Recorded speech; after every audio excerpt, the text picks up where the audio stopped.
Senhores deputados, vamos continuar a reunião. Deputado Ujouki, faça favor. Obrigado, Senhor Presidente. Senhor Chefe Executivo, no mês passado terminou a sessão plenária do 19º Comitê Central do Partido Comunista da China e a comprovação do 10º Plano Quinquenal, no qual se refere à manutenção da prosperidade e estabilidade de longo prazo de Macau. O modelo econômico de Macau assenta num mercado pequeno, que é bastante afetado pelos fatores econômicos externos e com o impacto do surto mundial do novo coronavírus. Após o controle da epidemia no interior da China, a sua economia recuperou rapidamente e propôs o desenvolvimento de uma economia circular interna. Macau deve integrar-se no desenvolvimento da Grande Bahia e integrar os jovens na Grande Bahia e residir no mercado de trabalho. No dia 16 de maio de 2019, a Unesco, o Ministério da Educação e as autoridades de Pequim organizaram uma conferência e o Ministro da Educação referiu que deve introduzir a inteligência artificial nas novas tecnologias, conhecimentos, ciência, profissões, deve criar cursos sobre a inteligência artificial no ensino primário e secundário, promovendo a sua generalização, e sugeriu 4 vias para desenvolvimento da educação inteligente. E ontem, no relatório das lives, referem novamente o reforço da promoção da inovação e diversificação da indústria da ciência e tecnologia. Senhor Chefe Executivo, dispõe de algum plano para reforçar as infraestruturas educativas com vista a coordenar com o desenvolvimento da ciência, tecnologia, engenharia e matemática? A inteligência artificial é inevitavelmente. E o país já abriu cursos de inteligência artificial para os alunos, porém já estão na era da inteligência artificial, preparando para o futuro desenvolvimento das áreas. A fim de acelerar o desenvolvimento da Macau, o governo vai introduzir cursos nacionais e internacionais implementados nos ensinos primário e secundário. Obrigado. Olá para o Sr. Chefe do Executivo. Obrigado. Em relação à aplicação da inteligência artificial na educação, o governo da RAM percebeu-se, através desse surto epidêmico que nós estamos a viver, que os resultados da aplicação de tecnologia nas escolas é uma matéria que nós temos que dar maior atenção e que tem dado resultados. A educação em linha, através de recursos online, pelos nossos alunos, é um assunto que se tem debatido com certos problemas e certos constrangimentos em termos de fluidez do processo. Nós vamos apostar nas infraestruturas, em articulação com o desenvolvimento da tecnologia 5G, a educação à distância por meios eletrônicos é um assunto que merece, pois, a nossa atenção. O desenvolvimento da educação STEM e da nossa educação básica é também um assunto que nós temos que dar atenção. O senhor secretário da tutela também vai partilhar com os senhores deputados mais detalhes sobre a nossa ação governativa prevista para o futuro. Da nossa parte, nós temos que apoiar esses métodos de ensino e também essas técnicas e planos curriculares baseados em inteligência artificial. Espero que o nosso Centro de Ciência e Tecnologia possa vir a apetrechar-se de equipamentos e de meios que despertam o interesse dos nossos jovens pela descoberta científica e tecnológica, e por isso vamos proceder a um acerto dos equipamentos que estão instalados no Centro Científico e Tecnológico, para assim despertar o interesse dos nossos jovens. Este é um centro científico tecnológico que nós temos, que é uma estrutura muito boa que nós podemos aproveitar para esse objetivo. E em termos de espólio, em termos de material que estão expostos no centro, podemos repensar na forma como podemos melhor adequar a sua utilidade e o seu uso para os nossos jovens. Neste momento, há certos equipamentos que podemos utilizar para a simulação e para um estudo mais empírico. E, assim, talvez vou aqui remeter esse assunto à senhora secretária. Deputado Yao Teng-Piu, obrigado, Sr. Presidente. Senhor Chefe Executivo, boa tarde. O surto epidêmico teve impacto geral na economia local, portanto, voltar ao crescimento econômico depois da epidemia passou a ser um problema importante. O Presidente do país afirmou recentemente que a inovação é uma força motriz para o desenvolvimento e a tecnologia é uma arma poderosa para obter êxitos nas dificuldades, mostrando um caminho para a recuperação no crescimento econômico depois da epidemia, ou seja, nos tempos pós-epidemia, com as tecnologias inovadoras como ferramentas importantes para a sobrevivência. Assim, é necessário promover o desenvolvimento das indústrias de ciência e tecnologia avançadas em Macau. Nos últimos anos, o governo tem dado grande importância à promoção do desenvolvimento das referidas indústrias e incentivado a transformação das indústrias e dos resultados da investigação. E a proposta de lei sobre o regime de benefícios fiscais para o exercício de atividades de inovação tecnológica foi entregue recentemente à Assembleia Legislativa para apreciação. No entanto, para promover o seu desenvolvimento, é necessário resolver a falta de terrenos de capitais. Senhor Chefe Executivo, quanto ao desenvolvimento das indústrias de ciência e tecnologia em Macau, quais são as ideias do governo em relação à disponibilização de espaço, ao plano de bonificação de juros de crédito e à política de importação de quadros qualificados? De que medidas dispõe o governo para isso? Obrigado. Tem a palavra, Sr. Chefe Executivo. Obrigado, Sr. Presidente. Obrigado pela questão colocada pelo Sr. Deputado Yao Teng-Piu, que fala-se das indústrias de ciência e tecnologia e de quadros qualificados e ainda de algumas plataformas. Então, o mais importante é ter quadros qualificados, que se aplicam as técnicas e outro pessoal que se destina à investigação. Tendo em conta as instituições de Macau, a situação das instituições de Macau, normalmente os talentos ou os quadros qualificados normalmente são da área da investigação.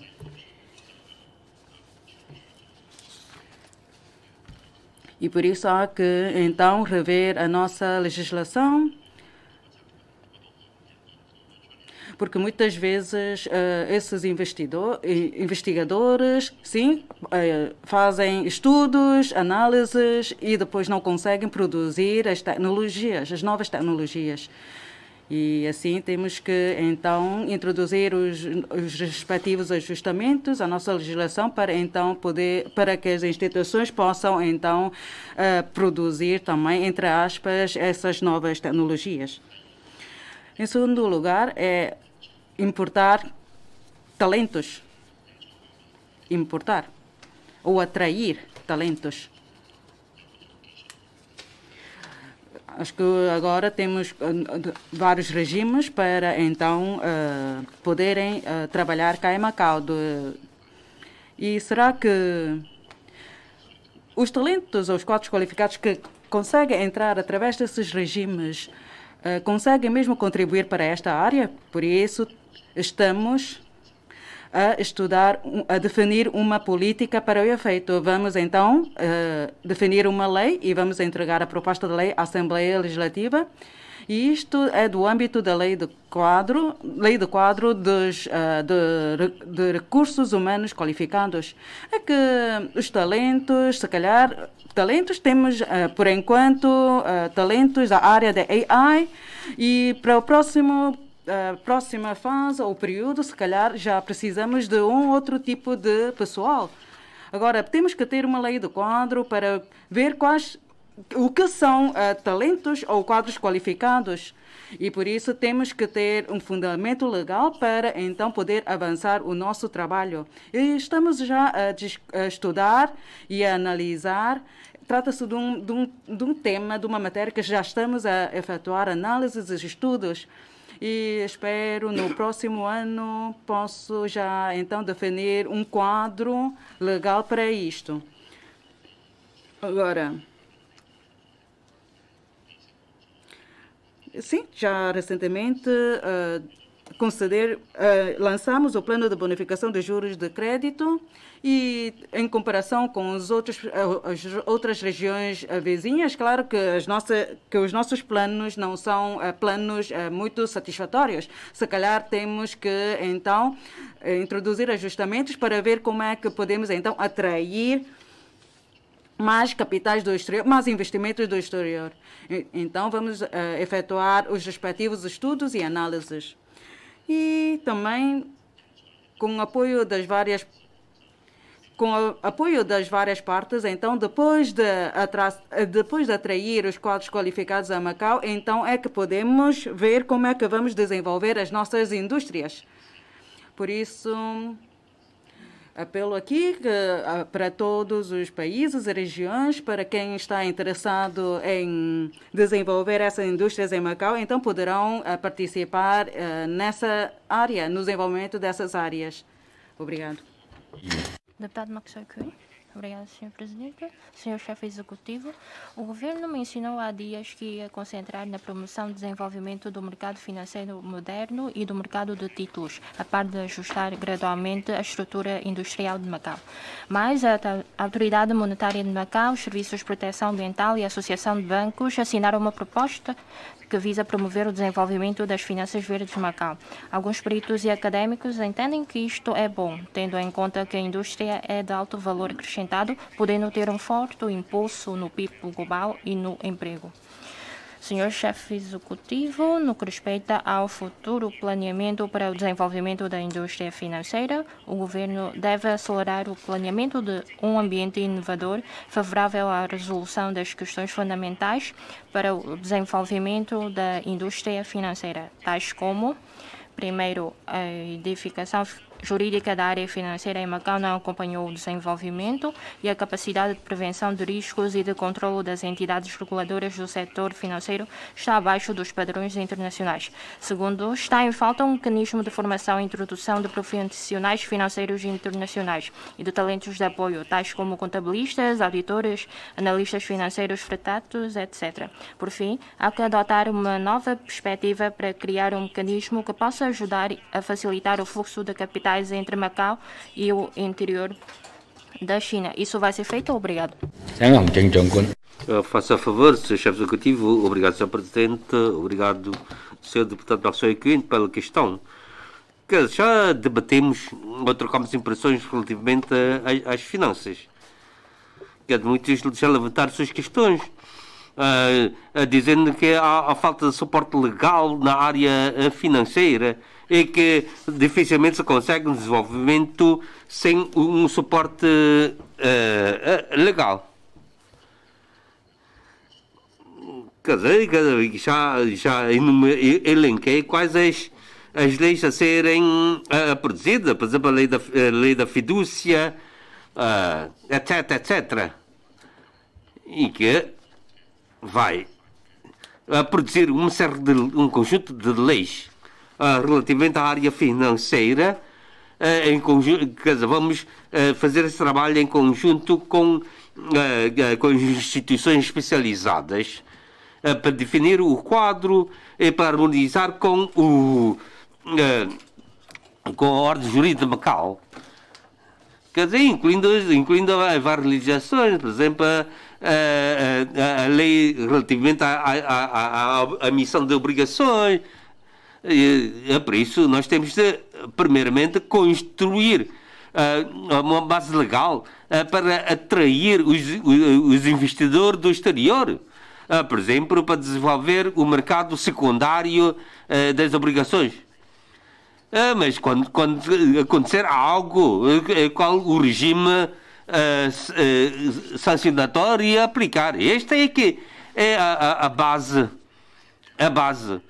Porque se os investidores que estão interessados em investir em Macau nos perguntar qual é a nossa suporte legal, não podemos dar, podemos dizer a alguém. Por exemplo, temos de ter um bom código, código tributário.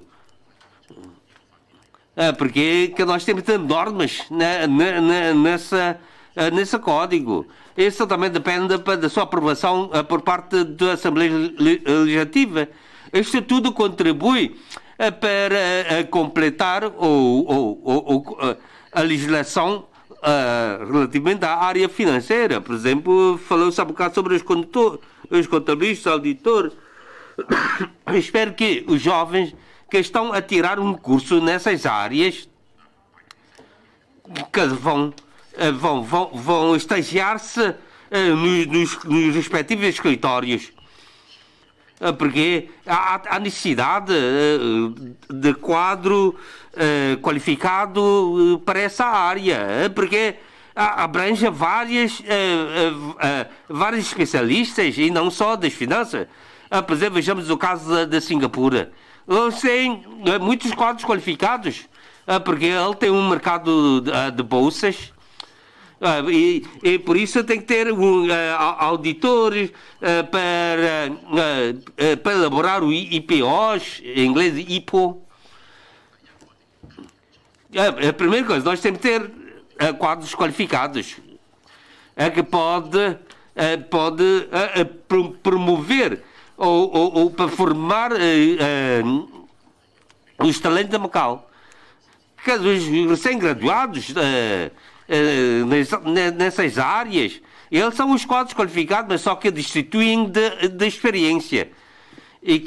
Porque isso tudo depende da reserva de quadros qualificados que só podem ser constituídos pelos jovens de Macau. Por isso nós temos de criar o ambiente para que essas pessoas possam trabalhar nas várias áreas profissionais. Quer dizer, há coisas que pode, o QS, o Quality Survey, quer dizer, luta com uma grande falta de pessoal. Porque isso é muito importante.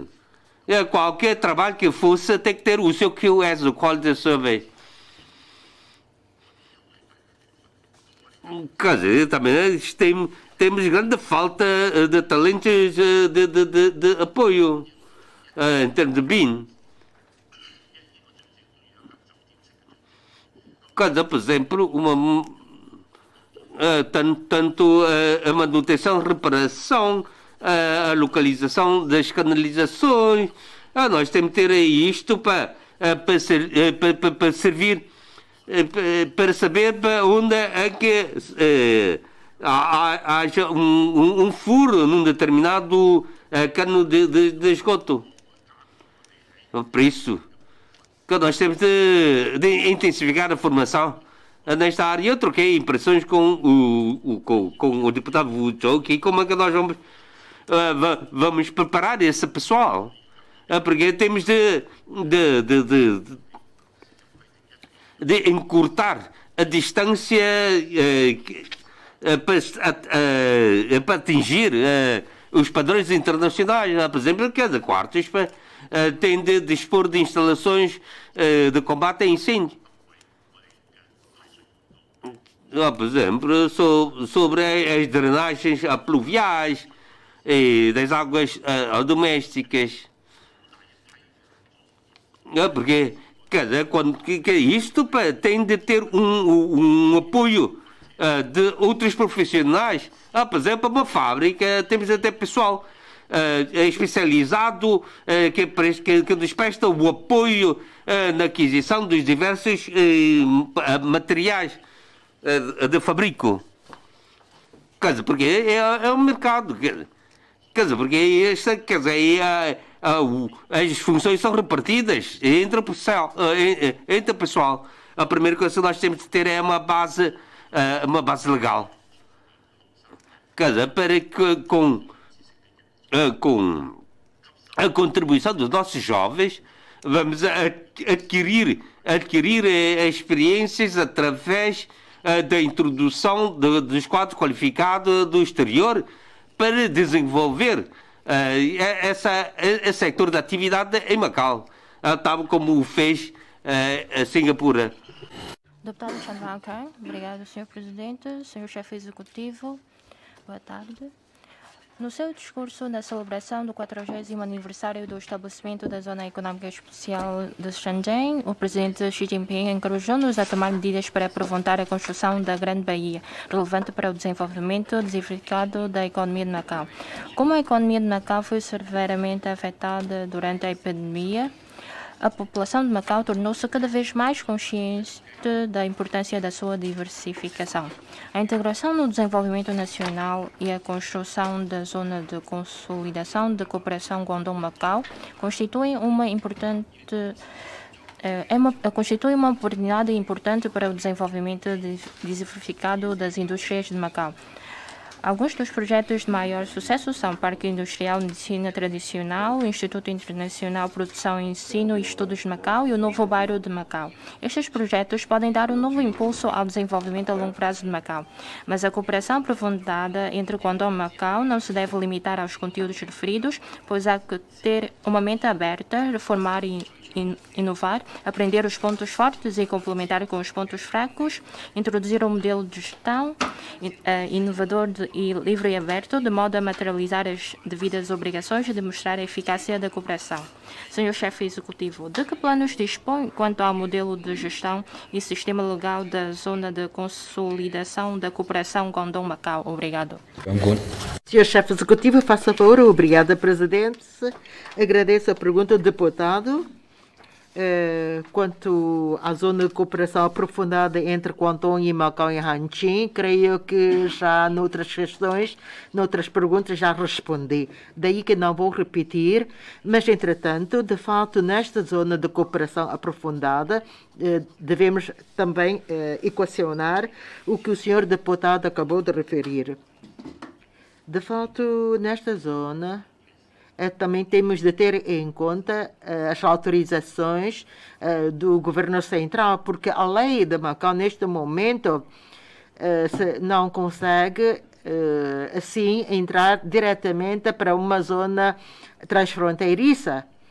Tal como aconteceu no passado, temos que, então, passar por procedimentos complexos para que a zona de Hanqing fosse, então, concedida a nós. E só com autorização do governo central é que nós somos capazes de estender a nossa lei até ao campus da Universidade de Macau. E quando nós temos novos documentos em relação a esta matéria, vou então adiantar. Deputada Wang Kei, obrigado, Sr. Presidente. Sr. Chefe Executivo, a indústria turística de Macau continua a sofrer grande impacto. São poucos os turistas nos pontos turísticos, mas o turismo no interior da China recuperou rapidamente. Na Semana Dourada, várias províncias recuperaram 80% dos turistas em comparação com o período homólogo do ano passado. Ao passo que em Macau, no Dia Nacional, a média diária de visitantes reduziu 86% em comparação com o ano passado. Para atrair os turistas, Macau lançou vales de consumo e ofereceu bilhetes de avião e hotéis, entre outros benefícios. Mas talvez a divulgação não tenha sido alargada, pois muitos turistas que vieram até cá não sabiam disso e lamentam ter perdido grandes oportunidades. O recém Fórum Boao da Ásia centrou-se no tema Inovação e Desenvolvimento Sustentável, enfatizando a importância da inovação tecnológica. Segundo o relatório sobre as novas tendências do consumo de turismo 2019, publicado recentemente na página eletrónica da indústria turística do interior da China, as tecnologias de inteligência artificial, realidade aumentada e realidade virtual têm um impacto profundo no consumo dos turistas, pois 95% deles assistem a apresentações com recurso a estas tecnologias antes de viajar. Pode-se afirmar que a inovação científica e tecnológica recriou o turismo na China. No passado, sugeriu-se a promoção do desenvolvimento do turismo inteligente em Macau. Então, pergunto, como é que, em conjugação com a nova tecnologia, o governo vai impulsionar a cooperação rápida do mercado turístico após a epidemia? Neste momento crítico, como é que pode ajudar os operadores turísticos a reforçar a cooperação aprofundada no plano turístico regional e a promover o desenvolvimento turístico da Grande Bahia, especialmente em Macau? Obrigada. A palavra do Sr. Chefe do Executivo. Obrigado, Sr. Presidente, e pela questão da Sra. Deputada.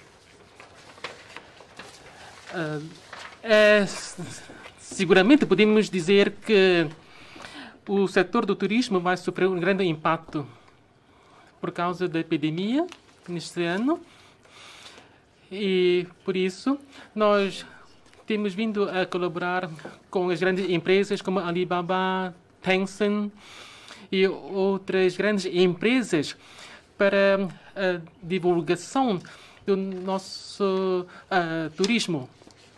Por que é que nós colaboramos com essas empresas e estabelecemos parcerias com essas empresas? Porque há um grande número de navegadores desses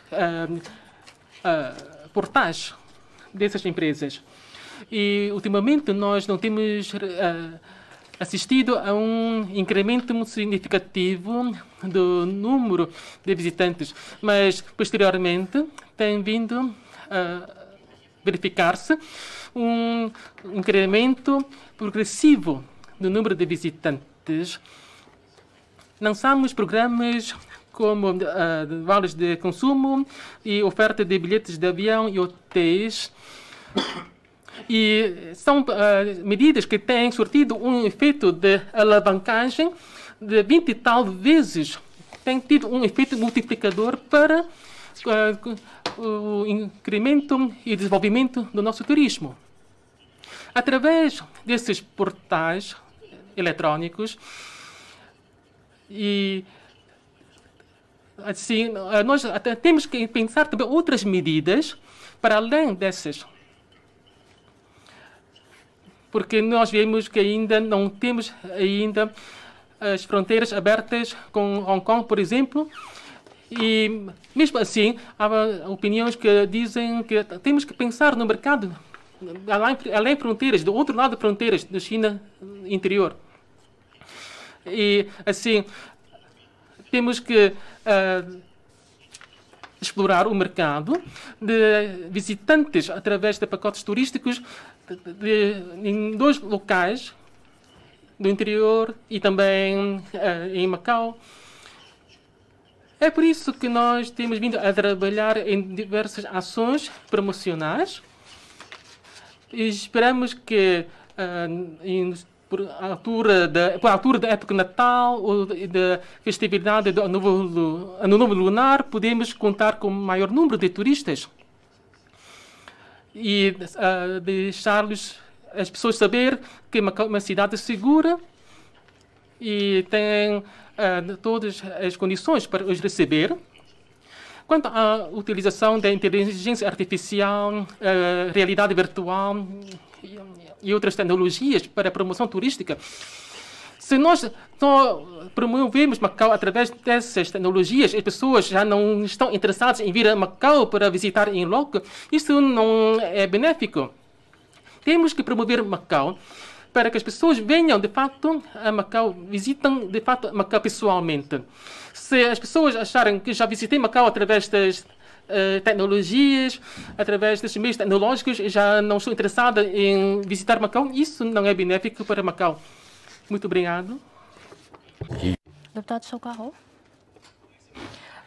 Senhor chefe executivo, durante a epidemia, várias pessoas têm gozado férias sem vencimento, especialmente alguns jovens têm que pagar para as casas e não houve injeção no Fundo de Previdência Central e a população quer que o governo avance com a terceira ronda de apoio financeiro, mas no relatório da SLAC nada foi mencionado.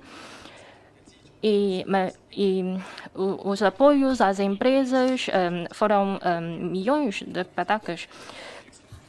posso dizer que a minha associação nunca recebeu qualquer dinheiro do erário público de apoios financeiros.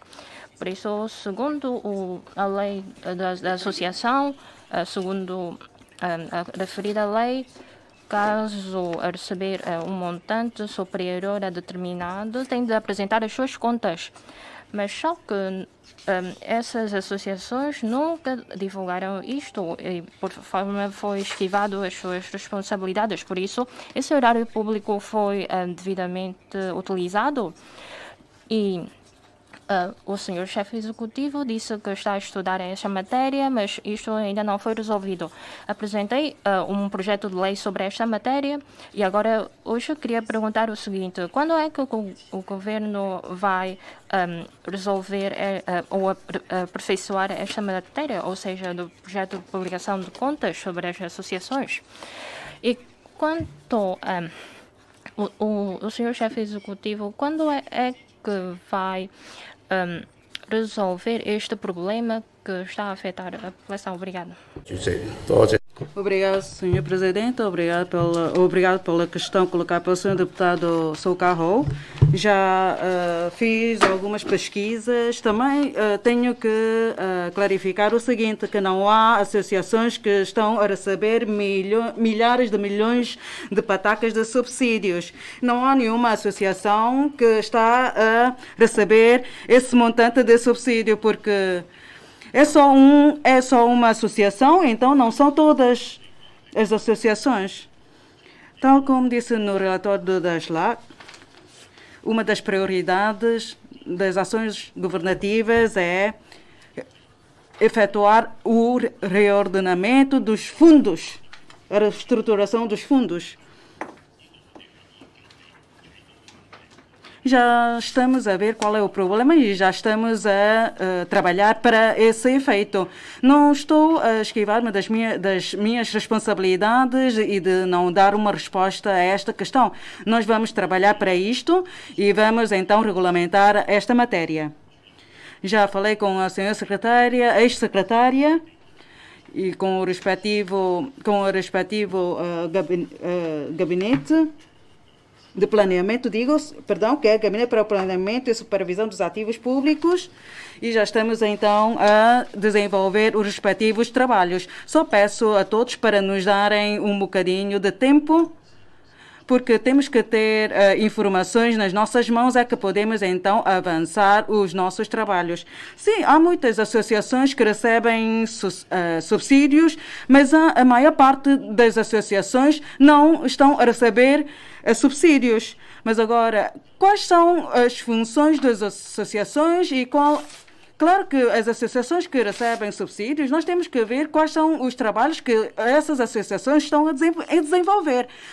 Porque muitas vezes estão a desenvolver trabalhos sociais na qualidade do governo, entre aspas, porque está a ajudar o governo a desenvolver esses trabalhos ou esses serviços sociais.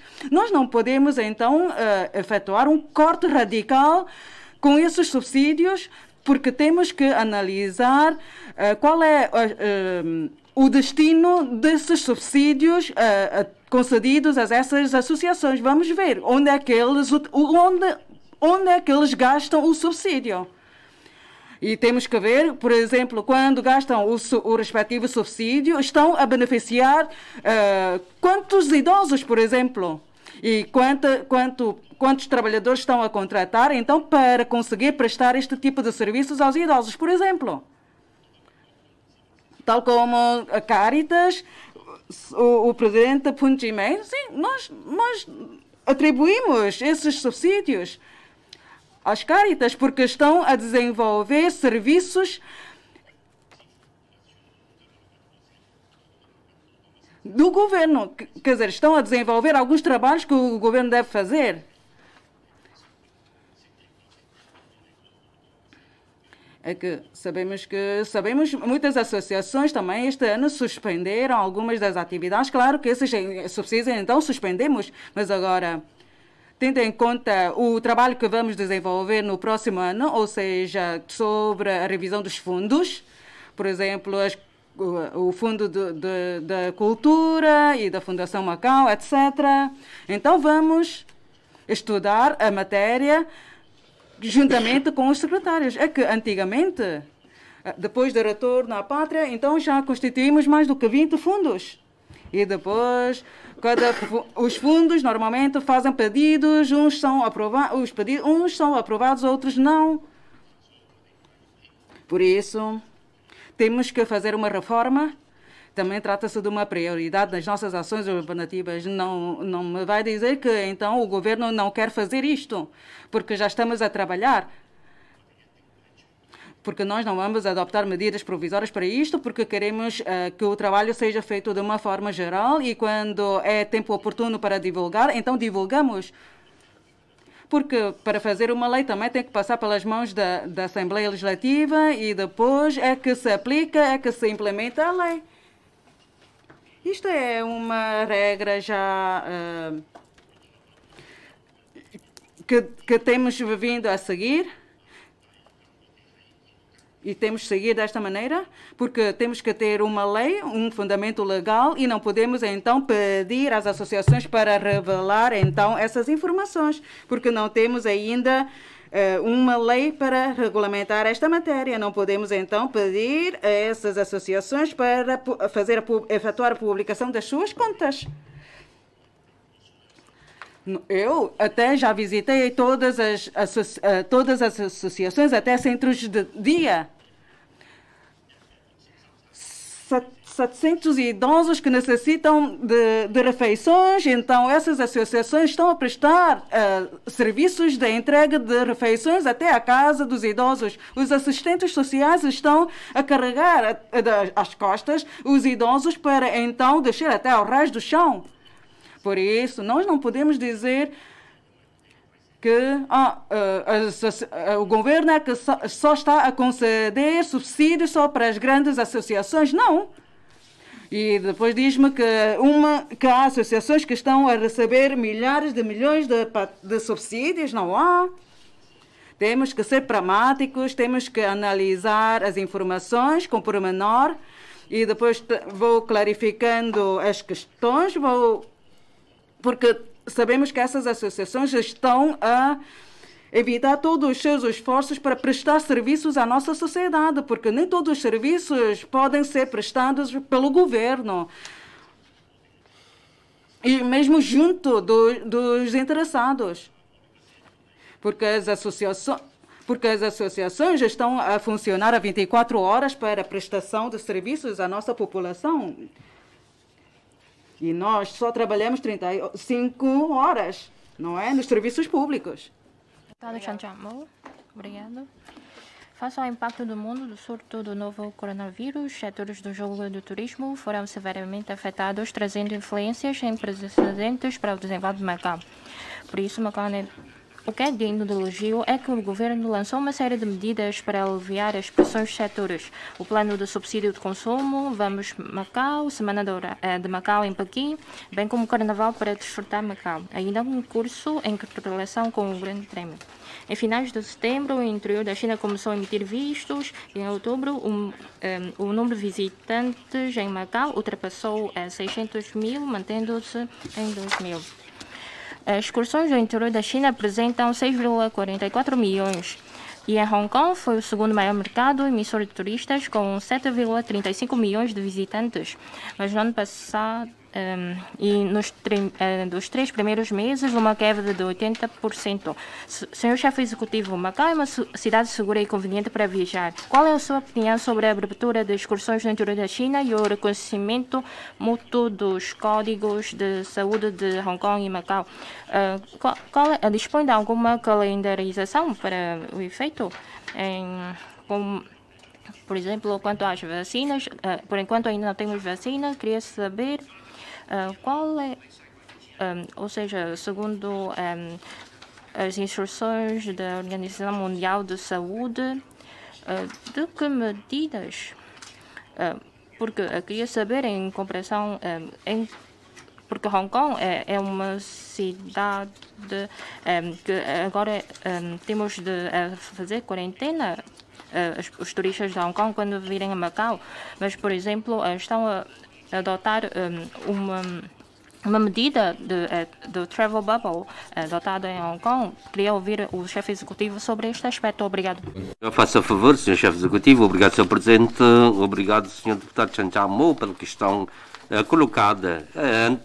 Antes de tudo, eu vou fazer uma súmula das opiniões por si feitas. Quer dizer, isso depende das excursões para o exterior da China e do interior da China, são autorizadas pelo governo central. Que temos convidado alguns especialistas para proceder ao levantamento de um estudo relativamente a Macau. E eu espero que seja aberta excursões do exterior para Macau, porque a resposta é dos especialistas, a opinião dos especialistas é de que se trata de uma decisão do país. Por isso, a abertura dessas inscrições para os residentes do interior da China depende da vontade do governo central. Que se falou-se há um bocado sobre, não haver casos de pandemia nos últimos 14 dias. Esse é uma medida muito clara. Por isso, nós temos de definir as nossas medidas estratégicas no sentido de todos se fazer melhor os trabalhos de controlo e de prevenção por zonas. Porquê? Se for detectado um outro caso em Macau, então, nesse caso, as fronteiras podem ficar fechadas. Quer dizer, devemos recordar o que se passou em março de 40 anos. Quer dizer, porque as pessoas também podem entrar e sair das fronteiras, mas têm de sujeitar-se a uma quarentena de 14 dias no outro lado. Isso é fruto do esforço contribuído por cada um dos residentes de Macau em termos de prevenção epidémica. Todos aqueles que entram no território, 75%, quer dizer, entram através das fronteiras, dos postos fronteiriços de Macau. Por exemplo, o caso de Hong Kong. Nós esperamos que só separamos de Hong Kong por uma ponte. Esperamos, contudo, que os residentes venham até Macau.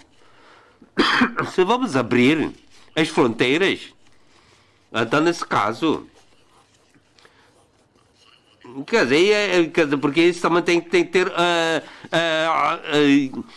o acordo, a concordância dos três territórios, das três regiões. Porque Macau é uma região de baixo risco. Quer dizer, só pode vir a Macau com um teste negativo de ácido urreico. Mas se for um residente de Hong Kong, pelo menos ele já não precisa de estar em quarentena por 14 dias. Quando chega a Macau, 14 dias, tem que estar em quarentena por 14 dias. E quando reentram em Hong Kong, já não preciso. Pelo menos aqui ficou reduzido 14 dias. Quer dizer, são situações que temos de encarar por causa da situação epidémica. Por exemplo, na China, quer dizer, os residentes de Hong Kong que regressam a Hong Kong já estão isentos de estar em quarentena por 14 dias. Pode voltar para o serviço, porque ele já fez uma quarentena de 14 dias na China. Se ele estiver interessado em vir cá visitar Macau, Quer dizer, é bom. E depois é através da Macau que vão voltar a Hong Kong. Porque, quer dizer, dos dados para Hong Kong, quer dizer, registrou-se 0 casos ontem. Porque os casos importados não são contabilizados.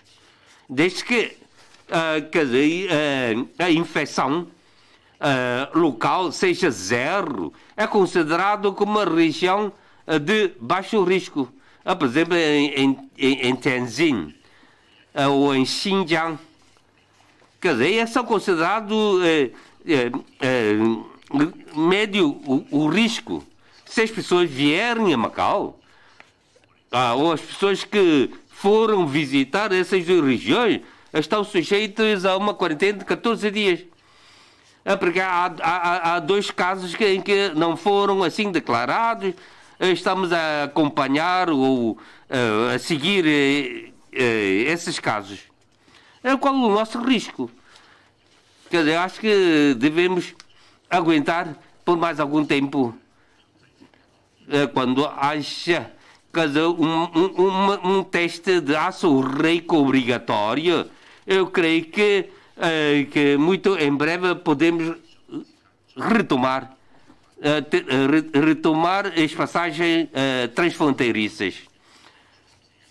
Os residentes de Hong Kong podem visitar Macau a qualquer momento, mas só que têm de ficar em quarentena por 14 dias. Tanto interior da China ou Hong Kong, nunca temos recusado a vinda dessas pessoas, mas só que eles têm de sujeitar-se a uma quarentena. Quanto ao turismo de Belém, quer dizer, há países ou regiões em que proíbem a saída ou a entrada dos seus cidadãos a Macau. O que é que nós podemos fazer? Não é, quer dizer, nós não temos receio em os receber, mas só que e eles é que têm receio de nós. Por isso, na atual fase, porque a Austrália está sujeita a uma situação epidémica. Nós temos de aguentar e eu creio que a situação se restaura muito em breve. Deputado Pang Chun, o primeiro relatório das leis deste governo, pela primeira vez que referiu garantir o processamento de estudos, será estudada a possibilidade de aumentar o número e as origens dos estudantes vindos do exterior. Concordo com o apoio e plenamente, acreditando que a introdução do ensino vai incentivar significativamente a diversificação da economia.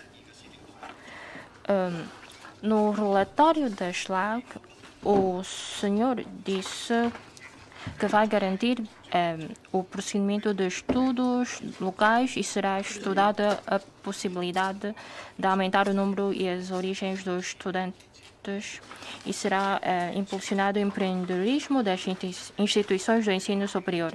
O empreendedorismo dessas instituições implica necessariamente o aumento da sua dimensão.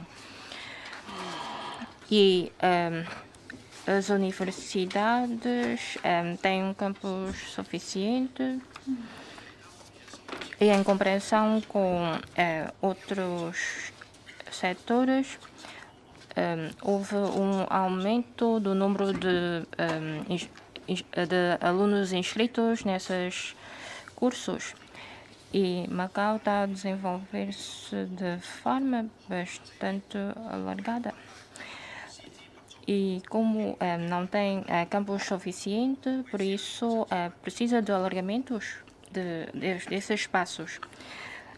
O governo dispõe de que planos é que dispõe o governo para reservar alguns terrenos para a expansão dessas atividades?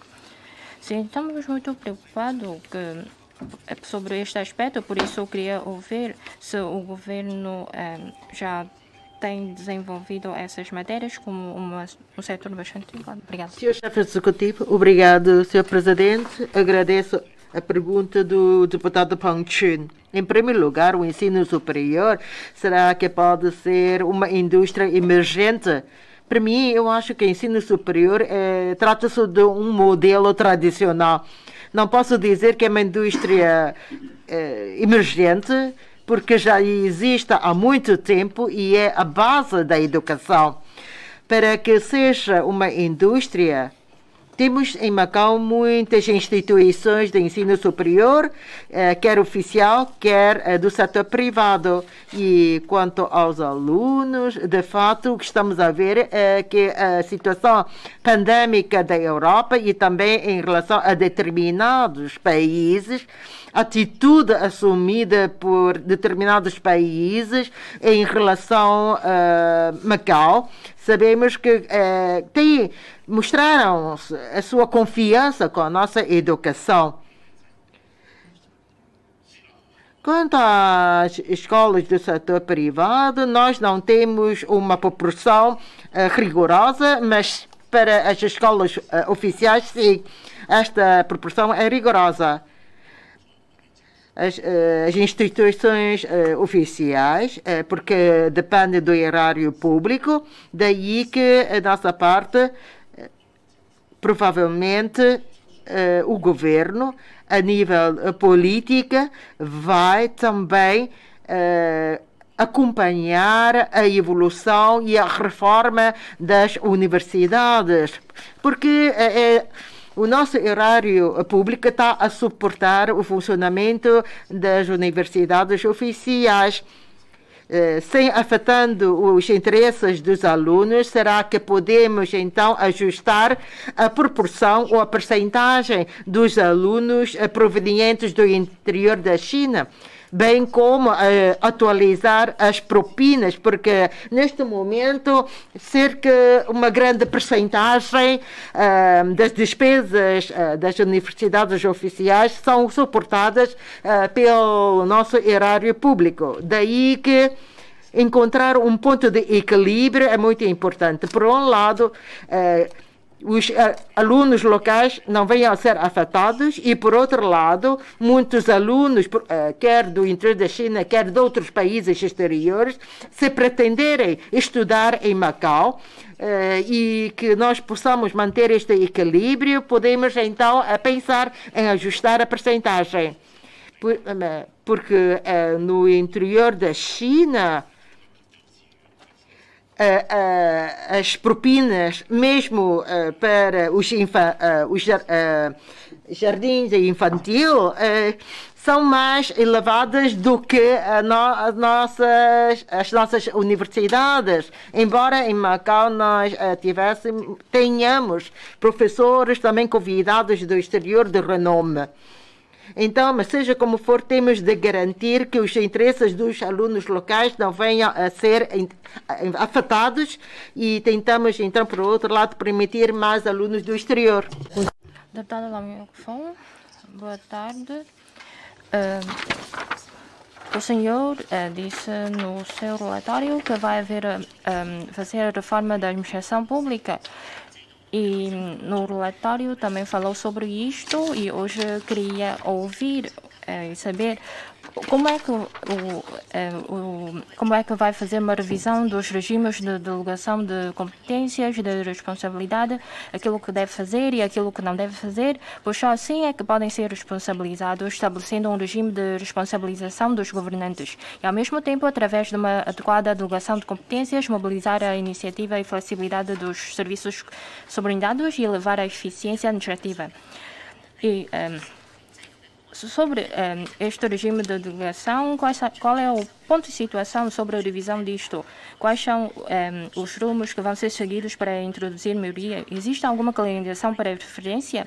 Porque ontem o senhor também falou sobre os governantes, por isso eu queria saber, em relação à revisão do regime de delegação de competências, vão ser vistos também os regimes de...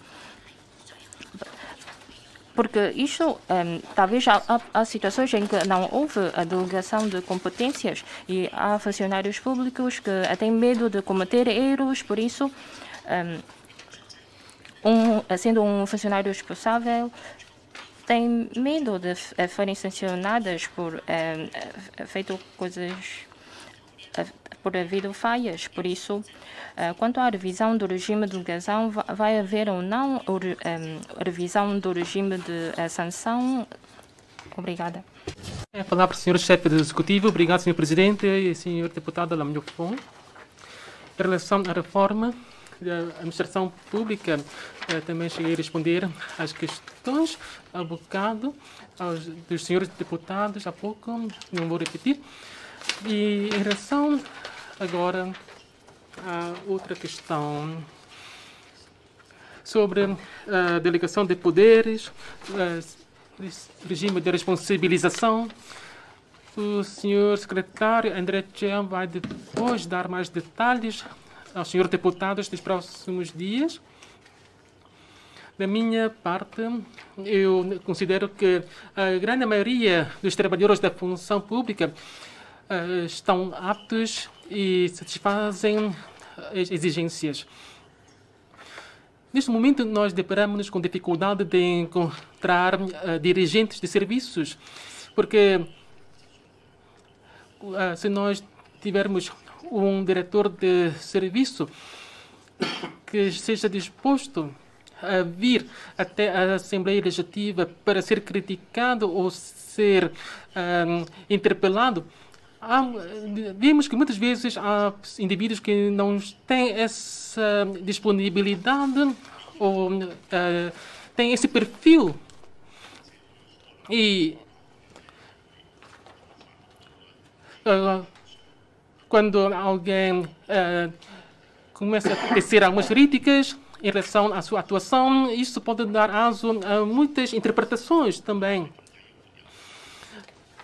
Quando foi referido ontem que pode haver certas dissensões entre os governantes por causa do Instituto do Desporto, isso depois foi resolvido, segundo o nosso conhecimento.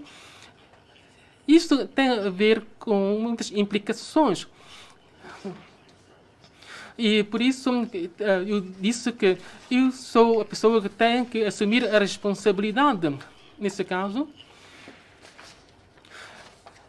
Mas temos que ver que quando há certas críticas em relação à atuação dos governantes, não deve resultar numa situação em que esses governantes ficam depois de mãos atadas e não se atrevam depois a fazer mais no futuro.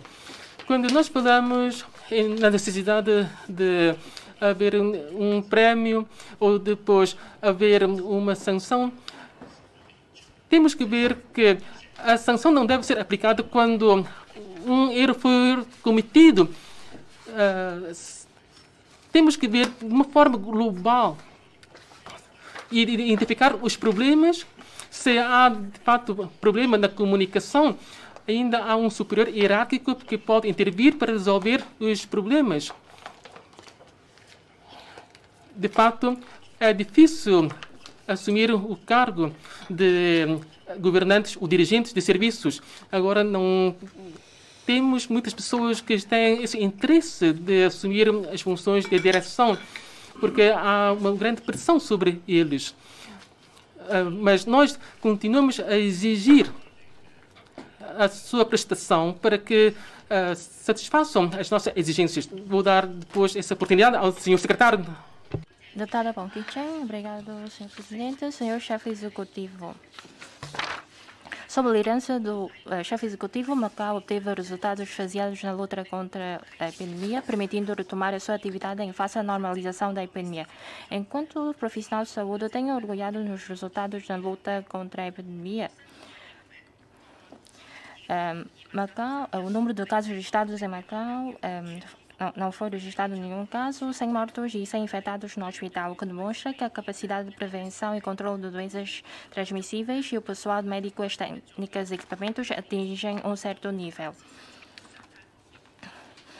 Fazendo uma retrospectiva das políticas de saúde,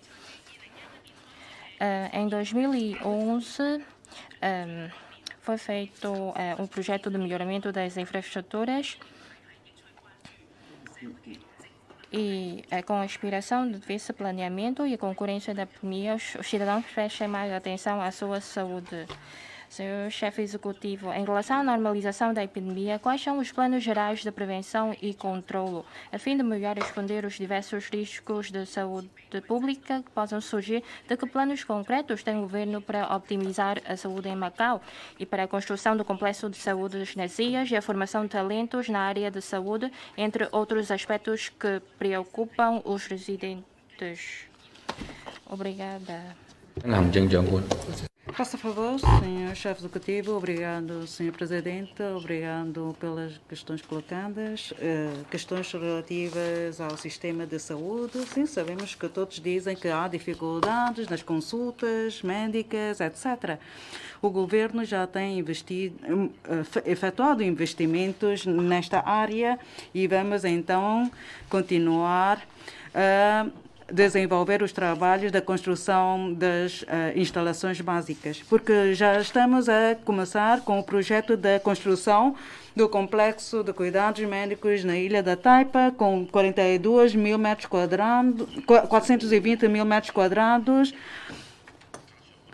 e tendo em conta as despesas com a epidemia, então somando tudo, as despesas gastas, então é de 1 milhão de patacas. Perdão, que é 1.000 milhões.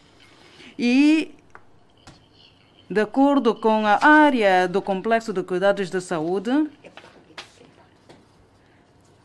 então as despesas ainda vão subir mais. Por isso, as despesas vão atingir 96 mil milhões de patacas. Trata-se de uma despesa muito avultada e estamos já a construir este complexo de cuidados. Estamos a enfrentar esses problemas porque temos dificuldades com as nossas receitas e trata-se então desta despesa de um grande encargo para o governo. Porque se as despesas então ultrapassarem o nosso orçamento de 20%, então vai ser um grande problema. Por isso temos que trabalhar bem nesta área, desenvolver bem os trabalhos desta área. Sabemos que temos equipamentos mesmo bons. Já o Centro de Saúde da Praia do Manduco, que já entrou em funcionamento, com boas instalações, com bons equipamentos. E o Sistema de Saúde de Macau, acho que estamos a envolver bem os nossos trabalhos do Sistema de Saúde. Já investimos nos últimos anos injetamos dinheiro. E também no Hospital São Januário também há consultas das especialidades, porque queremos já fazer a triagem dessas consultas para os hospitais comunitários, entre aspas, para algumas doenças crónicas ou se calhar, ou digo doenças normais, como a gripe, etc., então poderá então ir aos nossos hospitais do centro, dos bairros comunitários.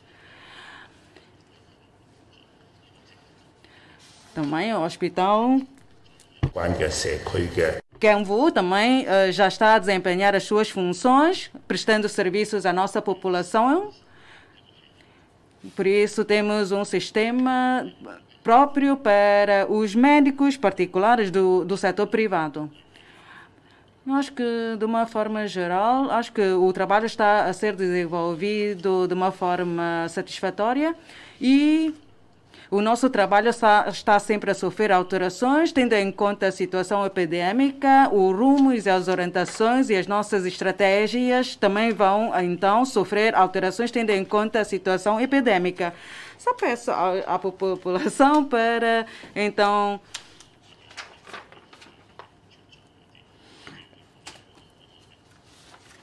poder, então, aumentar os seus consumos, tendo em conta as opiniões emitidas pelos serviços competentes, porque eles fizeram já a avaliação e análise da situação epidêmica e depois são mesmo peritos, então podemos então acreditar nessas opiniões e então vivemos o nosso dia a dia normal. Agora, Ou seja, há que, então, ajustar os nossos planos, os nossos trabalhos, então, com flexibilidade, tendo em conta a situação real, epidêmica de Macau. Se calhar, a senhora secretária poderá, no futuro breve, na reunião de debate das lá, então, adiantar mais informações pormenorizadas, porque são peritos. Deputado Foncaccio, obrigado, Sr. Presidente. Sr. Chefe Executivo, em primeiro lugar, gostaria de dirigir mais uma vez as minhas mais respeitosas saudações aos serviços públicos liderados por Vossa Excelência e de todos os trabalhadores que se têm mantido na linha de frente da luta contra a epidemia. Desde o início da epidemia, o Governo tem colocado a todo o seu custo o bem-estar dos cidadãos. A pandemia continua a alastrar-se, mas os trabalhos de prevenção da epidemia são um sucesso. No entanto, as medidas de prevenção resultaram numa queda drástica da economia local, que, aliadas a uma série de outras medidas e a alteração das leis para combate ao jogo online, jogo transfronteiriço, transferência ilegal de capitais implementadas no interior da China, resultaram na redução dos visitantes para cerca de 20% e a entrada de estrangeiros ainda não é permitida. O setor do turismo vai precisar de vários anos até voltar à situação registrada antes da epidemia. Há quem entenda que o setor sofreu mudanças radicais e que mesmo que os visitantes voltem, os atos de consumo e o respectivo orçamento vão ser bastante inferiores. Senhor Chefe Executivo, o que pensa o Governo sobre as perspectivas de desenvolvimento do setor pilar de Macau, o turismo, após a epidemia? Obrigado. Faça favor, Sr. Chefe Executivo, obrigado, Sr. Presidente, obrigado, Sr. Deputado Foncaccio, pela questão colocada. Resumindo, falou sobre as mutações económicas registradas no interior da China, porque o consumo também tem baixado. Talvez eu possa partilhar consigo sobre aquilo que veio ao meu conhecimento na participação num fórum do Pan-Delta que se realizou em Hainan, que em San'a tem obtido a autorização do Governo Central, que de uma política no sentido de anualmente a poder isentar-se do pagamento de imposto no valor de 100 mil. Quer dizer, eu fiquei surpreendido, de veras surpreendido, aliás. Por isso eu queria partilhar consigo sobre a situação da China interior relativamente ao consumo. O consumo ainda não retomou. Porque nessa temporada a pessoa que me acompanhou explicou-me que de 85 milhões. É um centro comercial que se tem decrescido a capacidade de consumo das pessoas, de facto tem reduzido face ao salário mediano e ao poder de consumo dos residentes da China. Mas só que os nossos serviços conseguem não acompanhar sobre o ambiente, de consumo, o preço por nós praticado. Há aqui espaços para competir com o interior da China, porque o arrendamento é muito caro em Macau. E isso vai se refletir no custo do produto. Porque nós temos, estamos num Porto Franco, com baixos impostos. Mesmo assim, há aqui uma grande diferença. Por exemplo, sobre um produto da mesma marca, há aqui uma diferença. Mas a quantidade é maior, o preço é o mesmo, mas a quantidade é maior. Se compararmos, se com a retomada dos visitantes da República Popular da China, Macau, eu acho que eu tenho confiança que quer dizer, já sai ser uma situação boa para Macau. Quer dizer, Macau também é considerado uma cidade de consumo. Deputado Chicalon, senhor chefe executivo, há dias o governo lançou uma consulta pública sobre o plano de habitação para a classe sanduíche para responder às necessidades habitacionais, o que merece o nosso reconhecimento. Em Macau não há uma definição concreta para essa classe sanduíche, mas há de facto um grande número de pessoas com rendimentos baixos que, para além da habitação, está a sofrer grandes pressões no dia a dia. Segundo os dados estatísticos, nos últimos anos o rendimento per capita anual dos residentes foi de cerca de 600 mil, 50 mil patacas por mês, enquanto a mediana do rendimento foi de apenas 20 mil.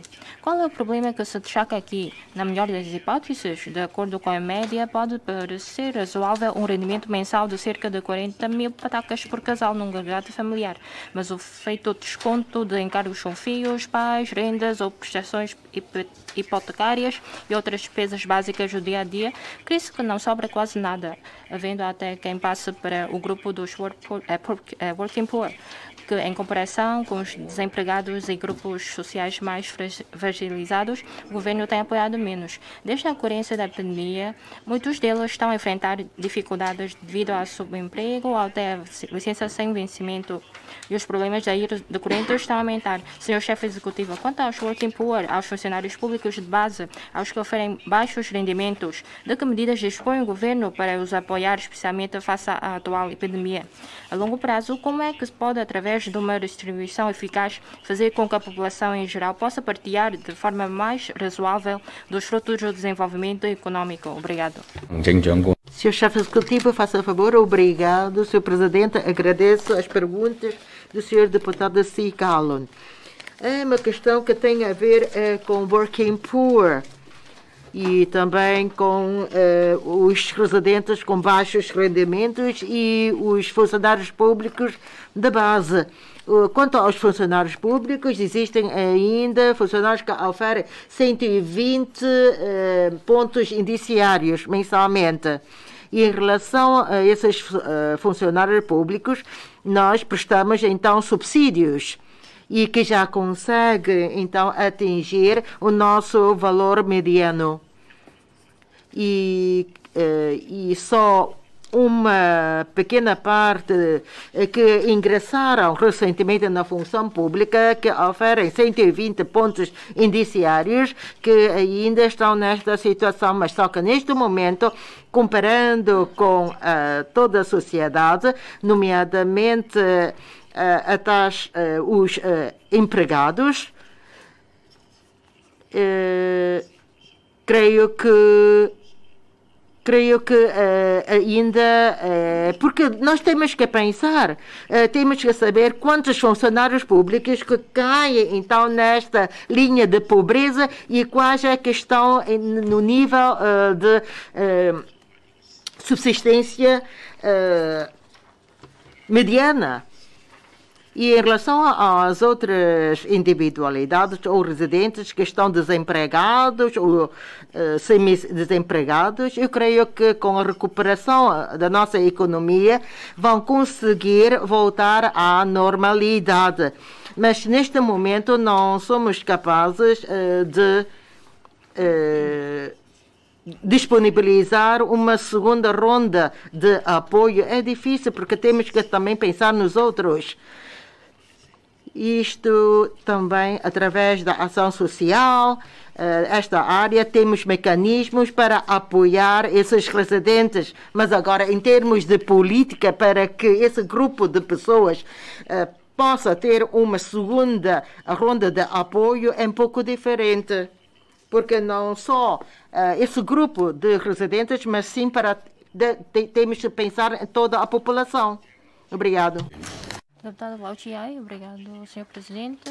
Sr. Chefe Executivo, a epidemia da Covid-19 está a alastrar por todo o mundo e afeta gravemente a economia de Macau. O governo, sob a liderança do Chefe Executivo, tem combatido o surto eficazmente. Implementou 2 rondas sucessivas de medidas de assistência econômica com efeitos positivos para a estabilidade social e econômica. Em 23 de setembro, todo o país retomou a emissão de vistos individuais de viagem para Macau, mas devido a diversas razões, a recuperação da conjuntura econômica geral não está a ser satisfatória. Analisando a atual situação global, se verifica-se que há ainda grandes incertezas quanto ao ritmo e à celeridade da recuperação econômica.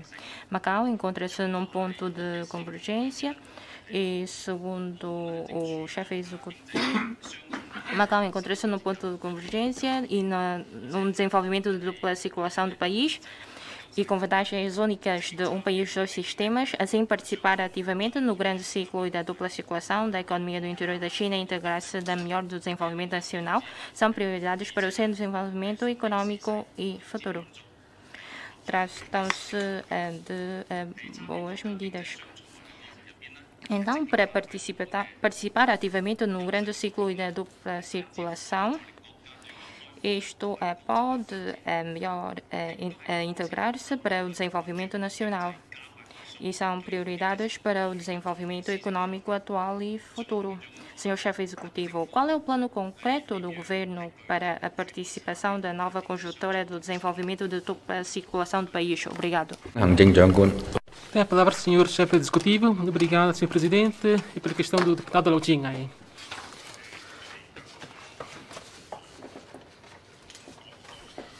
Neste momento, estamos a assistir à implementação de um novo modelo de desenvolvimento assente na chamada dupla circulação. E também vemos que também aqui nesse paradigma de desenvolvimento assente na economia nacional, chamada circulação interna. Aqui há o conceito de economia doméstica e economia externa. Nós pertencemos à economia doméstica. E, por isso, nós estamos num ponto de convergência, porque estamos numa situação intermédia por causa da política de um país, dois sistemas, e, por isso, nós estamos numa situação que contempla os dois lados. Estamos, portanto, num ponto de cruzamento dos dois círculos. É por isso que nós temos que nos empenhar na participação desse modelo de desenvolvimento, incentivando os nossos jovens a explorarem com mais empenhamento o mercado interno. É por isso também que nós introduzimos a parceria com os nossos operadores de renome de comércio eletrônico para que nossos jovens possam tirar partido dessa parceria no desenvolvimento da sua atividade no interior, vendendo os produtos no interior e servindo de intermediário também. Isso também aplica-se também tanto aos nossos investimentos na zona da Grande Bahia e de Hangqin. E as pessoas, quando dizem que Macau não pertence a nenhum dos dois círculos, eu digo que Macau pertence a um ponto de convergência. Assume o papel, o estatuto de um ponto de convergência da dupla circulação. E nós temos feito um trabalho para incentivar os parceiros de comércio eletrônico para poderem associarem-se a nós na exploração de oportunidades para nossos jovens, providenciando oportunidades de estágio para nossos jovens. Vou dar depois essa oportunidade para explicação ao senhor secretário Tutela. Deputado Ngokcha, agora estamos a enfrentar a pandemia e o orçamento, estamos a bater um orçamento deficitário e o governo tem dito que não vai reduzir as despesas com a população, com o bem-estar da população, mas Segundo o relatório, não há injeção no Fundo de Previdência Central e todos estão descontentes. Por isso, eu queria perguntar ao chefe executivo para como o governo disse que não vai reduzir as despesas com o bem-estar da população, ou seja, mobilizar as reservas do Fundação de Macau. Isso não se trata de uma distribuição adequada, sabendo que estamos a debater um orçamento deficitário, mas os benefícios para o bem-estar da população devem ser assegurados e deve haver uma injeção de verbas para assegurar o bem-estar da população. E a injeção de verbas, agora o governo está a preparar para a revisão da proposta de lei dos jogos. E isto não sei se consegue resolver através das receitas brutas do jogo, por forma a assegurar a vida da população, por forma para a população ter confiança no governo, porque o governo quer assegurar o bem-estar da população. Por isso, eu queria ouvir o chefe executivo sobre esta matéria. Obrigada. Próximo chefe executivo. Obrigado, Sr. Presidente. Obrigado pela questão colocada. Quanto às medidas em prol da nossa população, sim, nós não vamos então introduzir ajustamento, não vamos então alterar. Só então podemos ver que não há, acabou com os 7.000 patacas, porque de acordo com uma lei que foi aprovada na Assembleia Legislativa no ano de 2017, então temos que seguir as normas legais daquela lei.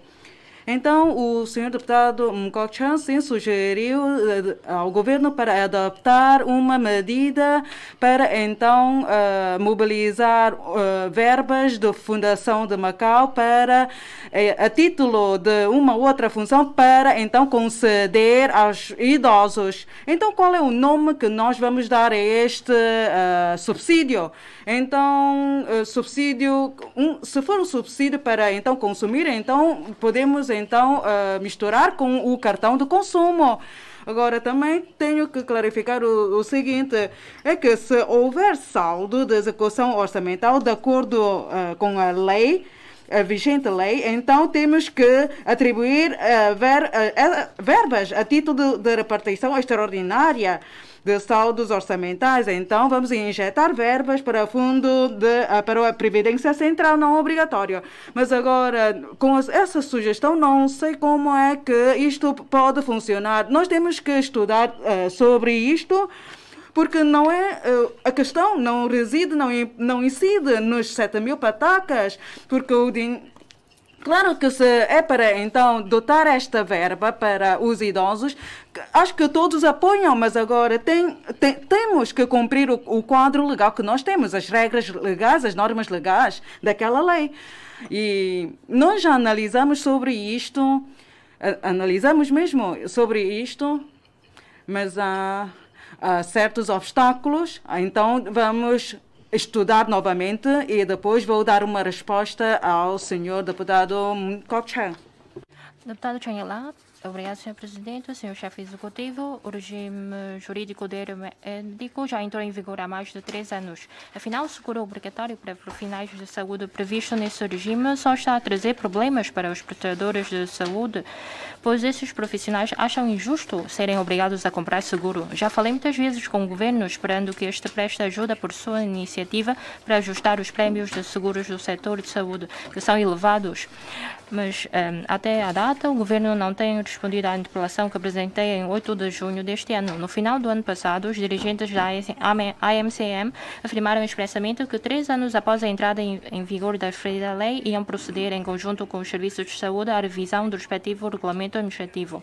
Mas Mas a data ainda não ativaram o processo de revisão, isto porque isto precisa de envolver participação de serviços diferentes. Segundo os dados fornecidos pela AMCM, o prémio que a pessoa singular pagou nos 3 anos, ou seja, entre 2017 e 2019, foi de 10,93 milhões e o montante de indenizações foi apenas 1,834 milhões.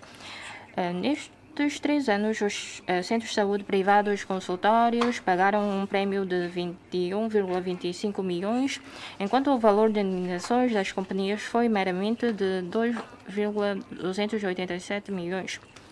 Então, os profissionais de instituições médicas pagaram 32,18 milhões, enquanto o valor das indenizações foi apenas 4,121 milhões. Creio que até o momento não haja outro seguro no âmbito que consiga obter lucros tão elevados, Sr. Chefe Executivo. Será possível, antes da renovação do contrato, em 26 de fevereiro do próximo ano, o 4º ano do seguro obrigatório, reduzir esses prémios? Obrigado. Faça o favor, Sr. Chefe Executivo. Obrigado, Sr. Presidente. Obrigado pela questão, Sr. Chaneg Lab. Quanto que a resposta à sua interpelação afirma que ainda não recebeu.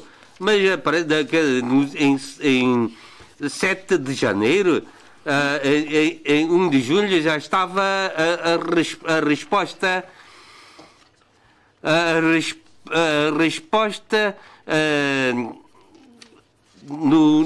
na página eletrónica. Eu peço para ver isto na página eletrónica. Desde que foi lançado o seguro obrigatório, o Sr. Chaneg Lab tem vindo a insistir nesta questão. O que é com o seguro? Porque se adquirimos um seguro, queiramos obter o mesmo dinheiro que nós temos pago. Isto não é uma garantia. Por exemplo, uma garantia por exemplo, com a responsabilidade civil contra terceiros. Que é isto? Quando é um prémio correspondente à compensação ou à indenização. Isto não é considerado como seguro. Por exemplo, se envolver-se num acidente de aviação, ter de indemnizar uma terceira pessoa pelas responsabilidades civis, então paga-se o seguro. Falou-se que é mais de 10%. Quando falou-se da indemnização, que já é bastante alta. Por exemplo, sem se envolver num acidente de aviação, a partir de determinado ano o prémio é reduzido decrescentemente. Porque há que pagar as indemnizações com a passagem do ato que nós temos. Temos um regime de apoio à aquisição de seguro por parte dos estabelecimentos comerciais sujeitos à inundação. Porque normalmente eu tenho que pagar isto. Porque as pessoas conhecem que quando haja o tufão, os seus produtos têm que ser colocados em locais superiores, assim podendo evitar a inundação. O seguro, a saúde é um seguro obrigatório. Ninguém espera que com a aquisição do seguro venha poder indemnizar a empresa seguradora. Isso se trata de... O seguro é uma garantia. Não é de ver qual o lucro.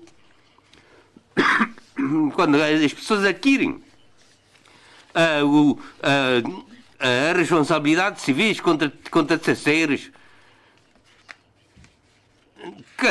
Porque quando acho que se registra algum caso que envolve uma indenização, o prêmio vai pagar, vai se crescer de ano para ano. Talvez. Eu vou pedir ao secretário de tutela, vou pedir à instituição subordinada para entabular negociações com as seguradoras. Se, no seu conceito, se comprou 10 milhões de prémio, então ele tem de obter uma minimização de 10 milhões. Que eu espero. É uma situação que eu queria ver. Porque se não vai pedir, reclamar alguma indenização, querendo dizer que tem uma alta qualidade de serviço e se vai envolver em erro médico. Por exemplo, se adquiriu um seguro contra incêndio, você espera que a sua casa venha a estar sujeita a ser alvo de incêndio? Porque há um grande procedimento ainda pedir a uma firma para apresentar um relatório.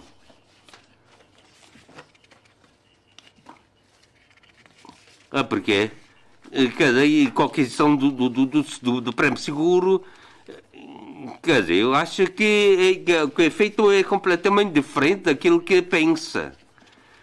Porque na aquisição de um seguro de automóvel, ninguém espera envolver-se num acidente de aviação em que implica indemnizações.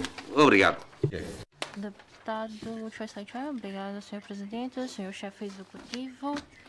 Pelo discurso do Presidente Xi Jinping no 40º aniversário do estabelecimento da Zona Econômica Especial de Shenzhen, vê-se que o Governo Central coloca o desenvolvimento de talentos numa posição estratégica.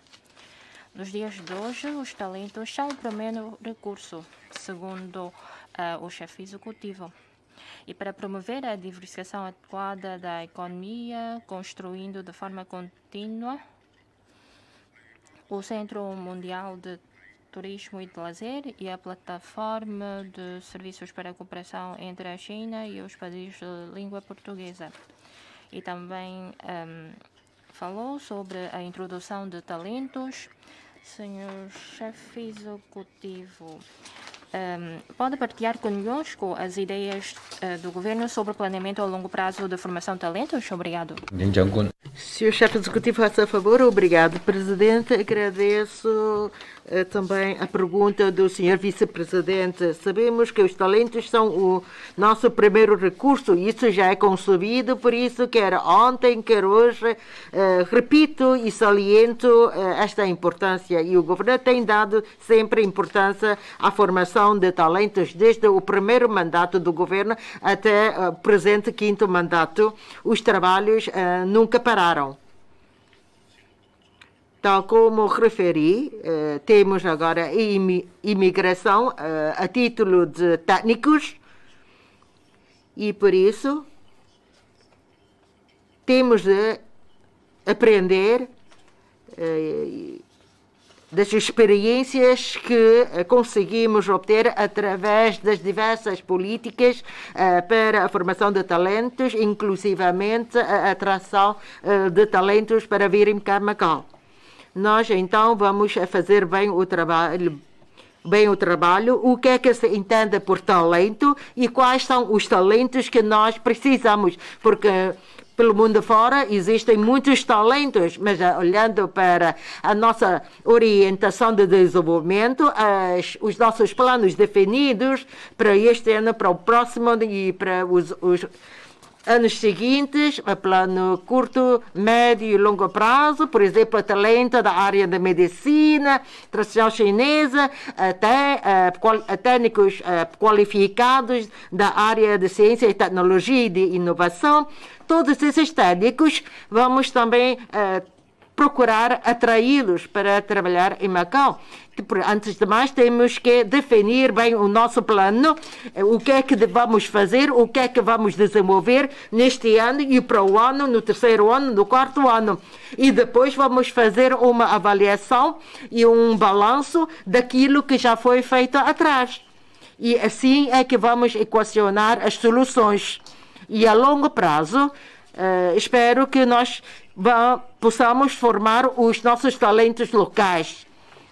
Só que neste momento há muitas ramos de atividade ou indústrias, porque nós não temos a respectiva experiência. Esperamos então, através da atração de talentos do exterior, para ensinar assim os nossos jovens locais.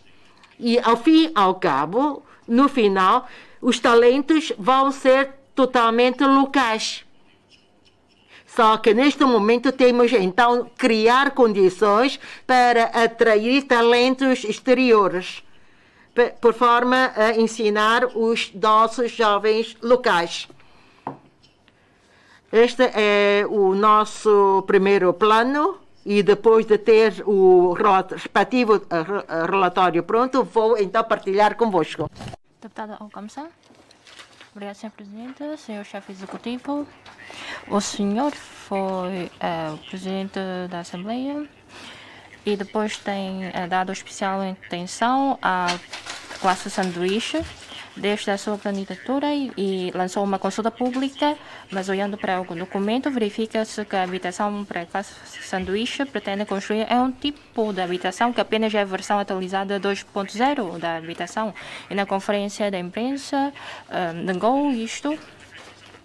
E segundo o documento consulta, sabendo que isto é de certeza a habitação pública da versão 2.0, o governo não tem soluções eficazes para satisfazer as necessidades de habitação econômica, muito menos do que outros tipos. A oferta foi maior do que a procura, por isso, porque não se conseguiu satisfazer as necessidades e não conseguiu construir a habitação econômica. Se a habitação para a classe sanduíche for pública e ser construída pelo governo, então tornando mais grave a situação de procura ser maior do que a oferta. Em abril deste ano, o senhor afirmou que a habitação para a classe sanduíche seria privada, mas os governantes disseram que é pública. Se esta habitação não puder ser construída no prazo previsto, o senhor vai estar num dilema. Macau é uma sociedade capitalista e pode ser resolvida através do mercado. O governo deve deixar o mercado para resolver isso. Por exemplo, definir no leilão de terrenos para as habitações construídas só podem ser vendidas a residentes permanentes e até poder elaborar alguns critérios para edifícios para satisfazer as necessidades da classe média. Com a elaboração das políticas para incentivar e promover os promotores privados a construir habitações adequadas às necessidades e à capacidade de consumo da classe média, crê-se que é possível resolver melhor o problema. O senhor concorda com isso? Obrigado. Tem a palavra o senhor Chefe Executivo. Obrigado, senhor Presidente, deputado Alcântara. Em relação à questão das habitações para a classe sanduíche, há aqui diferentes leituras, o que eu vejo. Se achar que um terreno tem que ser arrematado em asta pública para ser vendido, um privado, e depois ser construído um edifício para ser vendida a habitação, então isso é que se enquadra no conceito de classe sanduíche, habitação para a classe sanduíche. Isto vai resultar num lucro muito avultado para o promotor. Nós temos que ver que as habitações privadas, o imobiliário do setor privado, é um ramo que nós temos que apoiar. Este é um trabalho que tem que ser feito. E quando digo que as habitações de classe sanduíche não é habitações econômicas, versão 2.0, quando nós assumimos o compromisso de construir 28 mil frações de habitação econômica, eu posso dizer que vou honrar o meu compromisso. Não vai faltar nenhuma fração. E o que é que eu vou fazer para cumprir esse objetivo? De acordo com o nosso sistema atual de trabalho, isso vai ser demorado, todo o trabalho. E é por isso que nós temos que ver que os promotores, tanto de pequena dimensão como de grande dimensão, possam participar nos nossos projetos. Porque nós assumimos o compromisso de uma venda de frações a um preço acessível.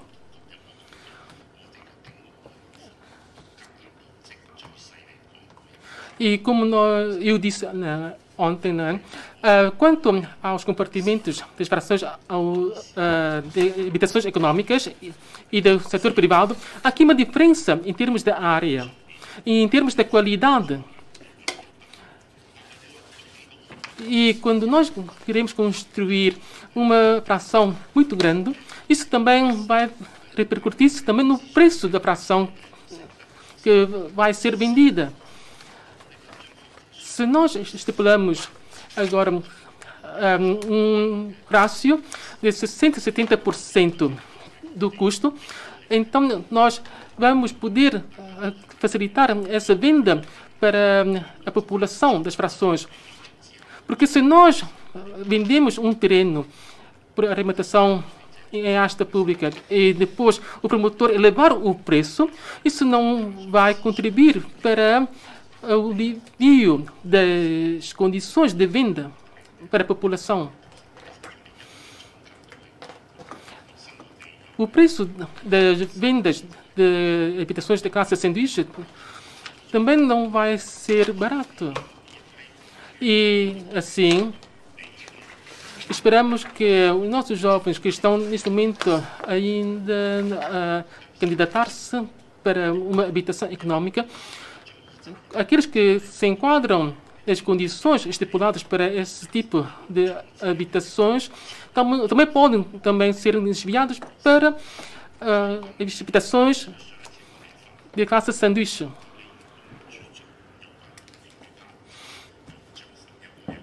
Também foi referido que quando para as famílias que não completaram um tempo de permanência estipulado nas frações estão sujeitas a uma sanção. Isso também é uma medida que nós vamos tomar para uma melhor utilização das frações autónomas. Agora, já temos aqui tudo já em candidatura, as frações que nós planeamos construir, e por isso não concordo com a sua interpretação de que essas habitações de sanduíches sejam uma versão 2 das habitações económicas. Mas agora estamos a fazer uma consulta pública e se a sociedade achar que isso não deve ser levado a efeito, então nós podemos não fazer esse trabalho de construção das habitações para a classe sanduíche. Mas se a sociedade achar que devemos fazer esse trabalho, nós vamos levar em diante esse trabalho. Nós temos que construir frações para 96 mil pessoas. Portanto, nós temos que calcular bem o número de frações. Como disse ontem, nós temos que fazer um teste à taxa de esforço bancário das pessoas para ver se as pessoas têm capacidade para a compra das habitações e depois calcularmos o preço dessas habitações que vão ser disponibilizadas para que os seus ativos imobiliários não sejam um fardo para eles por causa da desvalorização do seu valor. Se isso acontecer, se não puderem pagar essas frações. Essa é uma promessa que nós assumimos para os próximos 4 anos e vamos tomar diferentes medidas nós podemos pensar em colaborar com os promotores, mas também podemos não fazer esse trabalho através de uma parceria público-privada. Há diferentes formas de fazer o trabalho em termos de política habitacional, porque temos que atender às necessidades de dois mercados diferentes. Se nós vendemos em asta pública os terrenos, isso vai resultar num disparo dos preços das frações autónomas. E isso não é benéfico para os nossos jovens. O que nós queremos é que os nossos jovens tenham capacidade de conseguir comprar uma habitação para eles próprios. Mas isso também tem que ser antes aprovado, não é, pela sociedade, por causa da necessidade de um consenso. As pessoas, quando perguntam, assim, com essas habitações para classe sanduíche, vão deixar de existir habitações econômicas? Não é isso. Nós assumimos o compromisso de construir as habitações econômicas em número suficiente, conforme o comprometido.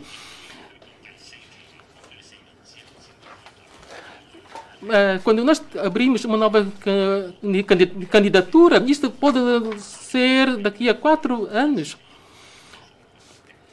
E assim, aqui há diferentes mercados que nós temos que distinguir e nós também tomamos preferência, as experiências em lugares adjacentes.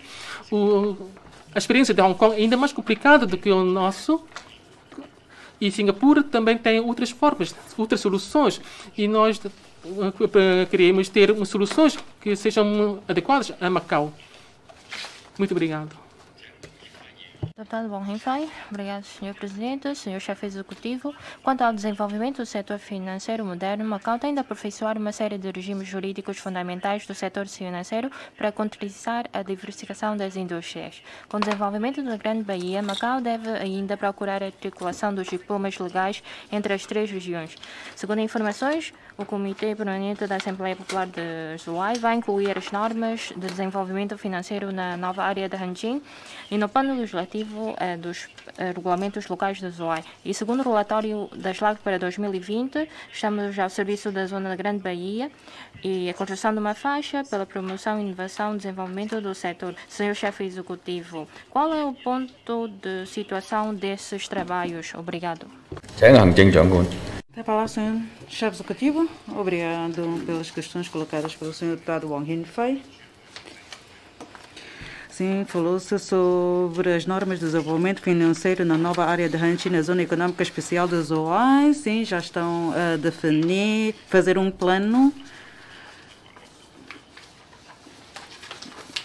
e não se pode ultrapassar as normas quadro do nosso país, porque aqui trata-se de normas de desenvolvimento de uma região e por isso tem de ainda seguir o quadro legal nacional e já sei qual é, e consigo já deduzir qual é o conteúdo dessas normas de desenvolvimento financeiro e não se pode então essas normas ultrapassar o âmbito das leis nacionais. Tal como muitos dos meus amigos também já me perguntaram sobre o seguinte, como é que se consegue então haver uma articulação dos diversos diplomas? Nós já começamos a incitar diálogos com os serviços competentes do interior da China e nomeadamente o setor financeiro. No futuro, sob o princípio um país, 2 sistemas, a arbitragem é um rumo, porque a arbitragem pode ser feita em Hong Kong, em Singapura, em Xangai, em Macau. A arbitragem é um dos rumos, porque para as negociações comerciais, normalmente, se houver conflitos nas negociações, então poderá recorrer à arbitragem para então resolver os problemas. Tendo em conta o Código Civil, Penal e Comercial, então temos que ainda seguir o sistema jurídico do interior da China e de Macau. Também temos normas semelhantes e normas muito divergentes, porque não há pena de morte cá em Macau, mas sim há pena de morte no interior da China. Temos que, então, que estudar em conjunto sobre essas matérias, porque também há que ter em conta qual é o método a utilizar, se é a arbitragem ou não, para a resolução dos conflitos. E isto vai também estar previsto nos futuros contratos. Por isso, depende do que está estipulado no contrato. E vamos desenvolver esse trabalho, já estamos a desenvolver esse trabalho. 31 deputados já colocaram as suas questões e foram respondidas todas.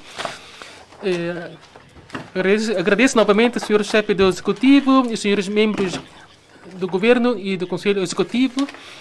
Também queria aproveitar para lembrar a todos que a partir de 25 deste mês vamos começar as reuniões para debate das linhas de ação governativa por áreas. Obrigado a todos.